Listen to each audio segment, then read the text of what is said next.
Hi, wrestling fans. Thanks for clicking the Dreaded D Rose report. I hope you liked the 1000th Raw. I thought it was good. They had a lot packed into it, so it really didn't seem like 3 hours. Actually, it was like about 3 hours, 15 minutes.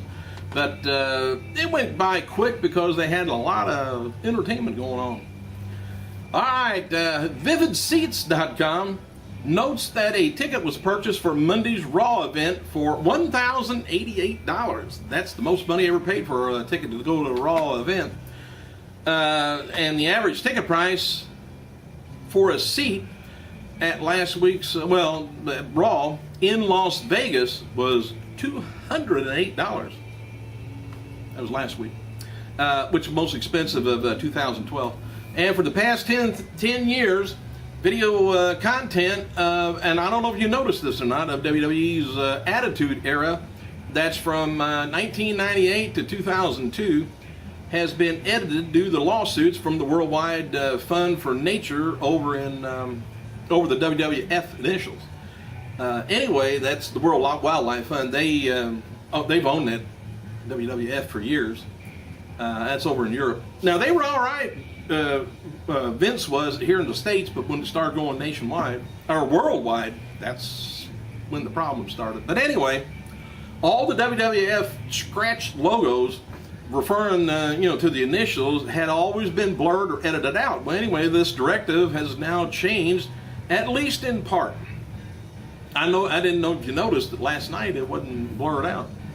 And in regards to the scratch logo appearing unaltered in video packages on Monday's Raw, multiple sources within the company say use of the symbol in flashback sequences is now permitted, I guess. So brief clips no longer have to be blurred out, which would be a pain in the ass to do. However, it's unclear whether the permission extends to complete matches or just archival footage.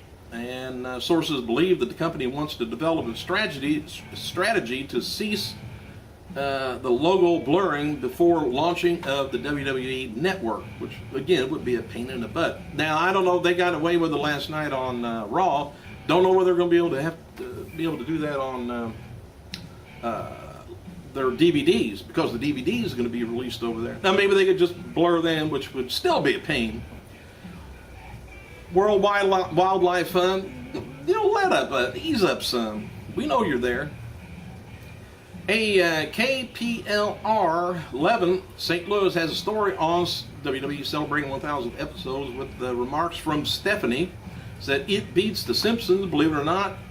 Lassie and Gunsmoke, they were the last record holders, and we beat the pants off of them. I like to see somebody beat the pants off of her. Anyway. She also says that her father, Vince McMahon, is her idol and mentor. He taught me everything I know, basically, and has many things that she's learned are not repeatable. But the bottom line is you work hard, play hard, live hard, love hard, and as long as you do all those things, you'll be successful. Well, I've loved hard, so I got to try all them other things. Hey, Velvet Sky could be leaving Total Non-Stop Action since her former Beautiful People mate Angelina Love did.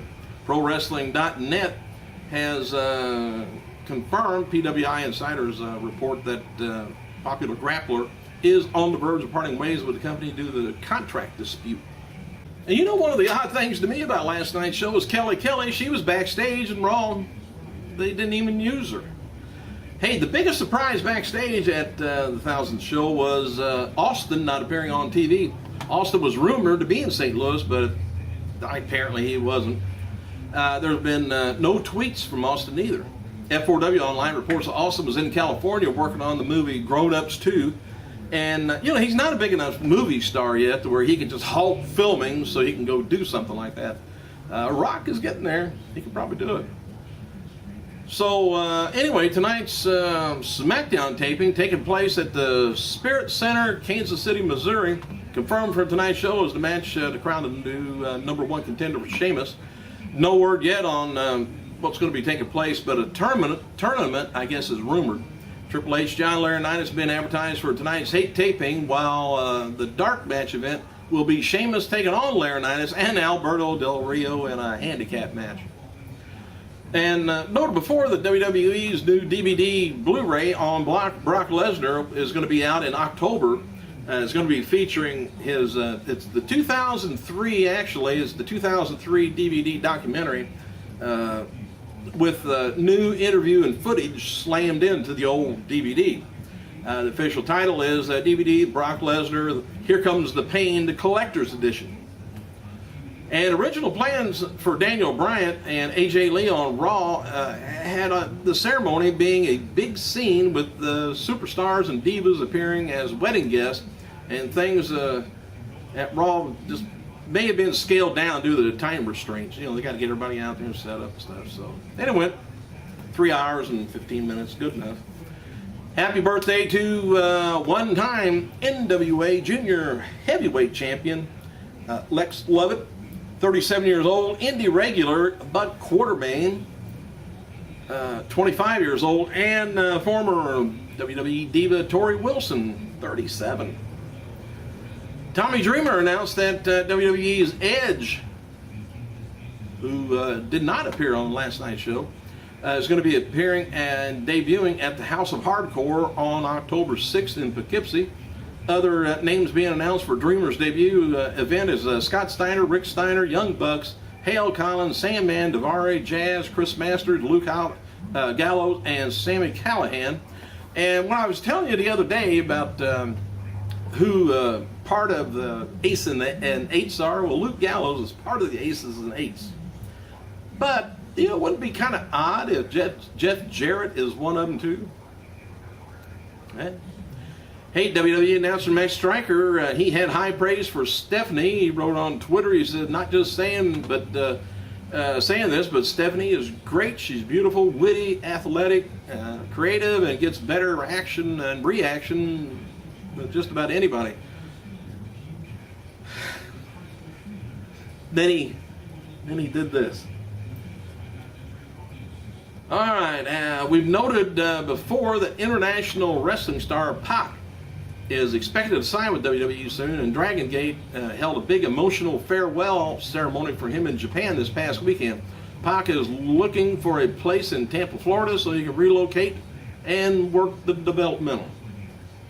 Nash was not at last night's Raw either, and but he chimed in on Twitter. He says, "Creative, good job. Exciting count-out finish. Glad Phil kept the strap. Belts being something again." And you know who else wasn't there?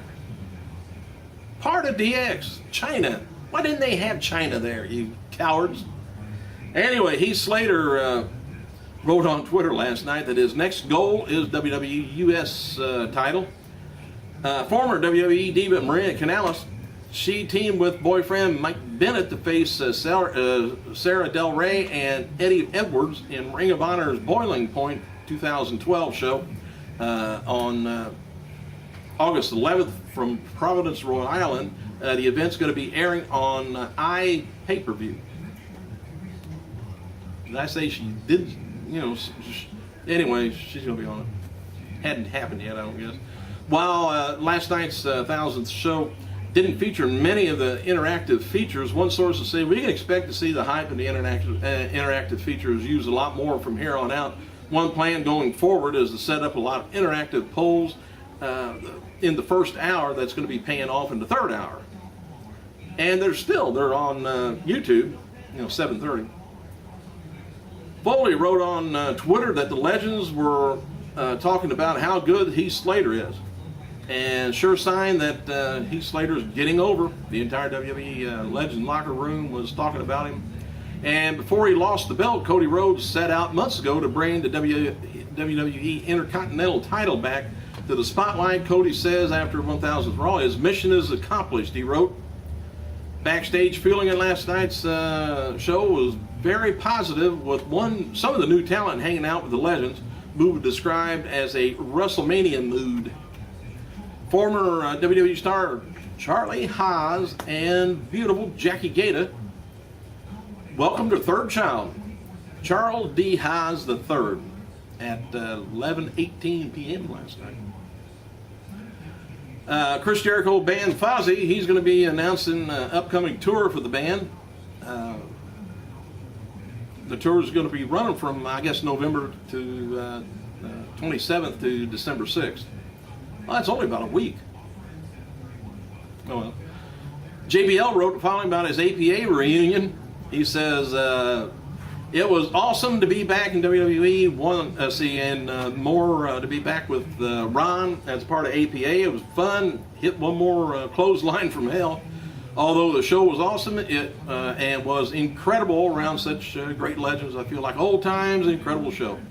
A stipulation is expected to be added to the Brock Lesnar Triple H SummerSlam match. Wonder what it might be. Hope it's Falls Count Anywhere. Smith Hart wrote the following on Twitter about WWE wasting Bret Hart at the 1000th show. He said, another waste of a legend.